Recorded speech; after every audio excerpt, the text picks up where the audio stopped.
stays at the forefront, and Stan Hoyer has been my dearest friend and actually helped me through many things. 87,000 women, according to the United Nations, are killed every year.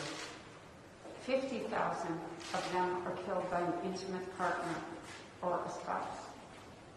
That means 137 women die every day by a family member. Another statistics I will give you is that 1 out of 15 children witness domestic violence, and 90% of them experience it in some way. I am one of those children. I grew up at a time that no one recognized or admitted that a man could do it. Every time I have to have this discussion, I actually get more depressed. It brings back memories that sit in my heart and soul. And last night I talked to my brother and my sister, because every time I talk about this, it's not just my story. It's the story of my siblings. And we don't forget about hiding in closets, or a father taking locks off doors, of grabbing a gun from my father so he wouldn't kill my mother, and being convinced that we would die. It is time that this bill be reauthorized. Guns in volatile situations are dangerous and have devastating consequences. Calls to domestic hotlines have increased by 9%, and yet I'm sure it's much more. I have been talking to women and trying to help women who have nowhere to escape, who think that they can't because they're financially dependent and have no idea what this is doing to children. We passed it in the House 2 years ago. The Senate should have passed it. There are too many women and children that need the programs in this bill, and today we'll pass it in the House, and I urge the Senate to pass it so that no child ever has to experience what I have lived through and still feel every single day. Thank you. Thank you very much, Debbie. I'm just going to say a few words, but the principal sponsor of this legislation, the chair of the Criminal Justice Committee and the Judiciary Committee, and the really spark behind this bill 2 years ago and this year, Sheila Jackson Lee. I will yield to her, but let me just say a few words. Sheila, I want to speak on the floor, and you've been on the floor as well. You saw the passion demonstrated by a victim of domestic violence. Now, whether or not the violence was delivered to her personally or to her parent, and she was in fear, as she said, of her mother's life. Now, this is a pandemic in America. It is a lethal pandemic in America. It is a psychological trauma in America. The House is about to pass a long-term reauthorization of the Violence Against Women Act, which was previously blocked by Senate Republicans. Sadly. It was then Senator Biden, of course, who wrote this original VAWA in 1994. I was a co-sponsor of that bill in 1994. Sheila, were you a co-sponsor of that? Came right after you that. Came right after that. I was a co-sponsor in 1994 of the Violence Against Women Act. President Biden is ready to sign this bill, and I hope the Senate will act on it quickly so he can do so. VAWA has always been bipartisan. We passed and reauthorized VAWA on a bipartisan basis in 94, 2000, 2005, and 2013. It was disappointing that after the House passed a bipartisan reauthorization, last Congress, the Republican-led Senate, refused to take action, even after it was clear that incidents on domestic violence were increasing during the pandemic. Now, when I say they refused to take action, they didn't take up the bill and amend it and then send it over to us or ask for a conference. They just ignored it. They apparently took the position that violence against women is not important enough for us to take up and consider the bill. They didn't have to take our bill. What they had to do was address a pandemic of violence against women in America. So disappointing. In my state of Maryland, court records indicate that there were 3,244 protective orders in place in April of 2019. Women who were in danger. However, in April 2020, amid the lockdowns to protect against COVID-19, that number had dropped to 470. Now, my immediate response as I read that and looked up, dropped to 470. It dropped to 470 because women were not able to make their complaints in the lockdown period. Not because they got less. In fact, they got worse. We need to enact the broader protections. Excuse me, let me give this. It rose again to 4,116 in June after the lockdown was lifted.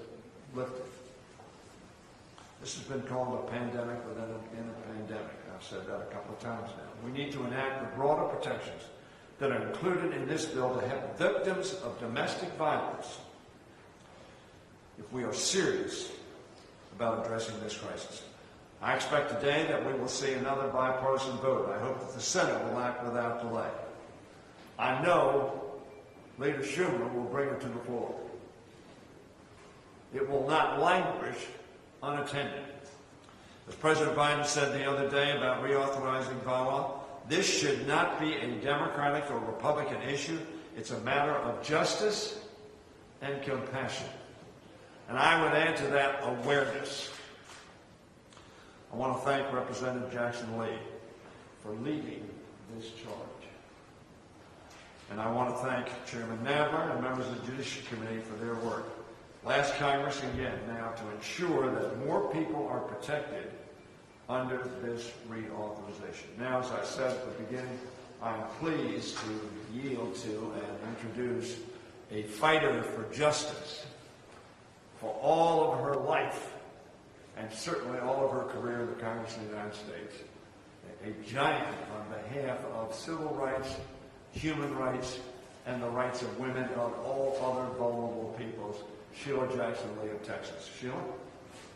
Mr. Leader, thank you so very much. And thank you so very much. All of us are between the ERA and this bill, but let me indicate to all of you that if there's ever a fighting spirit, it is now to save the lives of thousands upon thousands of women and some men who've lost their lives in the midst of a battle simply to be who they are. In the latter days of Christmas of 2020, Ms. Fontenot in my community was having a joyous Christmas with her two children. And yet, in spite of that joyous Christmas, just a few days, her husband, Jeffrey Fontenot, came to kill her, of which he did. He made the 911 call and said he shot his wife. I have stood alongside and been part of the fight for the Violence Against Women Act before I came to the United States Congress. As a board member of the Houston Area Women's Center, I saw fleeing women, women who had no place to go, who were living in an antiquated system where they could not stay in a home, that their name was not on the lease, or they might have been immigrant women. And so I'm enthusiastic to say that although we reauthorized this in 2005 and 2000, the last reauthorization was 2013. We wrote this bill and was ready to move in 2018, the year of its expiration. Republican House, Republican Senate, Republican President, they would not move this bill. I'm very pleased to say that this is the bill we wrote and I wrote in 2018, that it has moved along, and again, the Senate did not move this bill. Now we have a robust bill, a bill that embraces where we are in America. The Violence Against Women Act, with the leadership of our Speaker and our Chairman of the Judiciary Committee, is a strengthened bill. We include the amendments that were in the bill in the 116th Congress, but we expand. $110 million for rape prevention. Very important legislation that deals with intervention, cultural training, a whole area that deals with indigenous women, Native Americans, women of different cultures, a new position in the Violence Against Women Office, a deputy director dealing with cultural sensitivities, training for men and boys, the recognition that there should be legal assistance no matter who you are, immigrant and non-immigrant. We provide for that assistance. We ensure that small grantees are not denied the opportunity to receive federal funds by giving them training. As I indicated, we invest in prevention, we expand access. And yes, likewise, we ensure that if you are a convicted stalker, misdemeanor, then the opportunity for you to have a gun is denied. The framework of this bill, however, is framed in due process. We want women to live. We want victims of violence to live, men or women. We want children to be able to have a parent. We want to make sure that if you are fleeing a domestic violence situation, that you can be expedited into housing. That did not happen before. And we will look forward to working with the Housing and Urban Development Agency under the leadership of our new secretary to ensure that we make this work. We're excited about this legislation. More money to ensure that police and prosecutors can do their job, again, under due process framework. Finally, I would say this bill leaves no victim behind. It helps the Native American women that have not been helped before. And of course, we are delighted that it is bipartisan. My challenge, as soon as this bill leaves the House, we will be meeting with senators to ensure that this bill has a full and vigorous review and that we are able to move a bill out of the United States Senate. We're delighted with Representative Fitzpatrick, who was here, who's one of our bipartisan co-sponsors, and we are certainly appreciative of the leadership, as I said, of our Speaker. With that in mind, we will pass H.R. 1620 today. We will historically, in this month of Women's History Month, say to Ms. Fontenot, who had a wonderful Christmas with her children in 2020, and a few days later, she was dead with a bullet by her husband. Dead with a bullet by her husband. We will say in her memory, no more. And we will embrace this legislation to fight against the scourge of domestic violence, sexual assault, stalking, rape, and we will say no more. My privilege to be able to yield to the guiding force that has led us on these vital and vigorous and important bills of liberty and freedom, and that is Speaker Pelosi. All right, you're on the list. We will now go to our distinguished chairman, who also is a visionary and has led this fight. I'm glad to be working with a lot of visionaries, and Chairman Nadler is someone who I've had the privilege of serving with on the Judiciary Committee, and he is a visionary, but he is also a fighter, and he keeps his word. Chairman Nadler. Thank you very much. Everyone who will speak at this press conference has been a visionary on this issue. I mean it. I want to begin by thanking the sponsor of this legislation, the chair of the Crime Subcommittee, Sheila Jackson-Lee, who just spoke, for her long-time leadership in this effort. I also want to thank the Speaker, the Majority Leader, and the other members assembled who have all been such champions of this legislation. In 1994, then-Senator Joe Biden authored landmark legislation called the Violence Against Women Act, or VAWA. Programs created under this law have provided support to millions of women and others who are victims of domestic abuse, dating violence, sexual assault, and stalking. The prevention programs contained within the law have saved countless lives and untold trauma. We are here today to carry on this important work and to strengthen it even further. VAWA has been reauthorized 3 times on a bipartisan basis, and each time we consider a new reauthorization, we examine what is working and what can be improved, and we make needed amendments to the law. I appreciate the bipartisan support of Mr. Fitzpatrick and all of his work on this legislation. But some of our Republican colleagues would have us simply extend the program, which sunset in 2018 with no changes. That would in effect be like going backwards.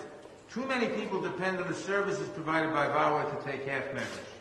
Every year, approximately 7.9 million women are victims of rape, physical violence, or stalking by an intimate partner. And an average of 3 women are killed every day by a current or former intimate partner. These grim statistics underscore the crucial need for us to act without delay to reauthorize VAWA and to enhance and expand the act so that it is getting even more effective. We passed a version of this bill in 2019, but it did not get a vote in Mitch McConnell's Senate, where even the needs of survivors of domestic abuse were ignored.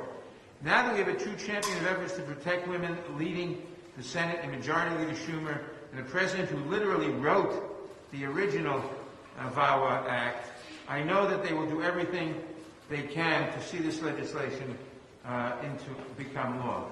In the debate we've been having on the floor, I've heard some of the Republican speakers say that we can't pass this bill because, after all, we can't extend the deadline because the deadline's in the Constitution. Well, they're wrong. The deadline is not in the Constitution. The deadline was subject to the 22nd, 23rd, 24th, 25th, 26th, and 28th, not the 27th, amendments. If you look at the Constitution, you will not see the 7-year deadline in it.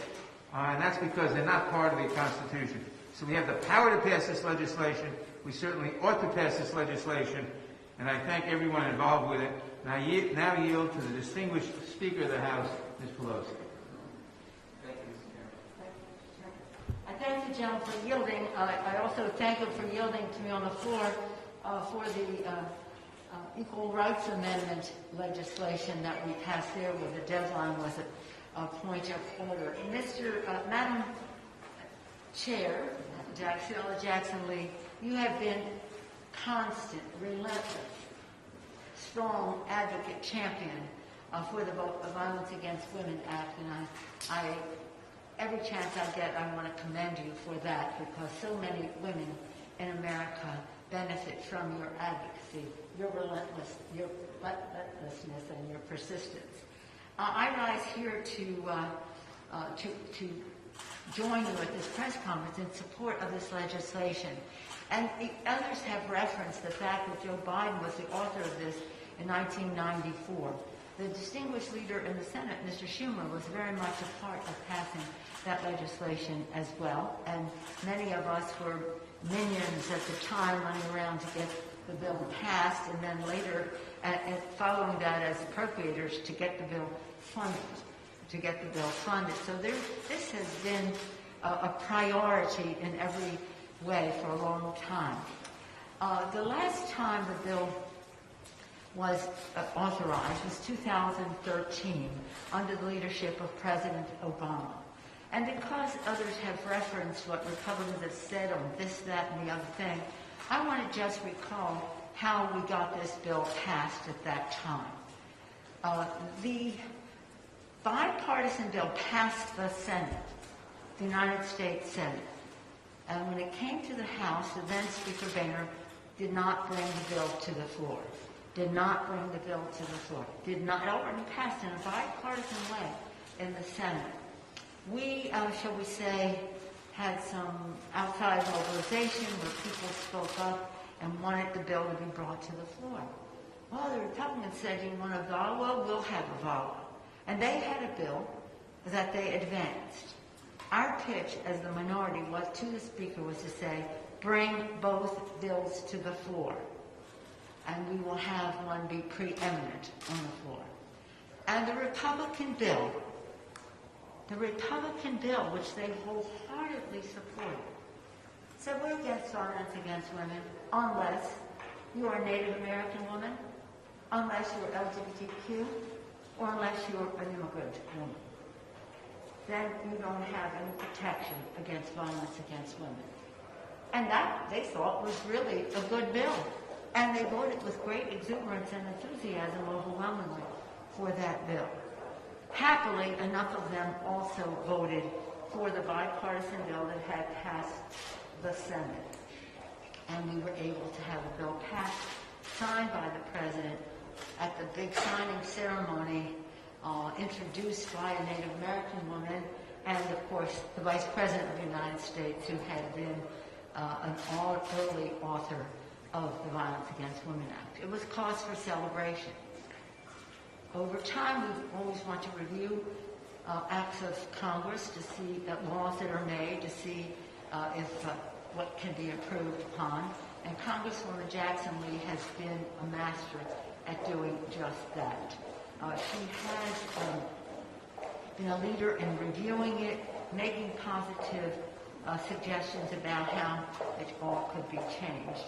And here we are. Now, she tried that subsequently after 5 years in the under the Republican majority. That didn't work. So here we are now, just on the verge of passing it here, hopefully getting bipartisan support once again in the Senate, where so much of this started in 2000, in the legislation that became law in 2013. So I think it's my honor to join Chairwoman Jackson Lee, of course, Congressman Fitzpatrick, Representative Dingell, Chairman Nadler, Leader Hoyer, and all of this, and so many others.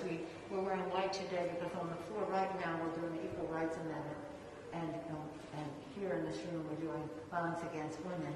At the same time, it is St. Patrick's Day, and I wish you all a happy St. Patrick's Day, white and green. And as I said to the Taoiseach, we just had a virtual meeting with the Prime Minister of Ireland.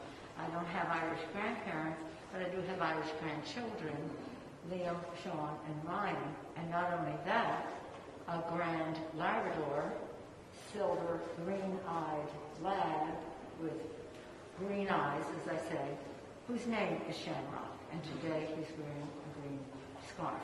So on this day of celebration for many reasons, that we're passing the ERA, that we're passing the Violence Against Women Act, that we will also pass immigration legislation, it's wonderful to put our enthusiasm into action, into legislation, to make a difference in the lives of the American people.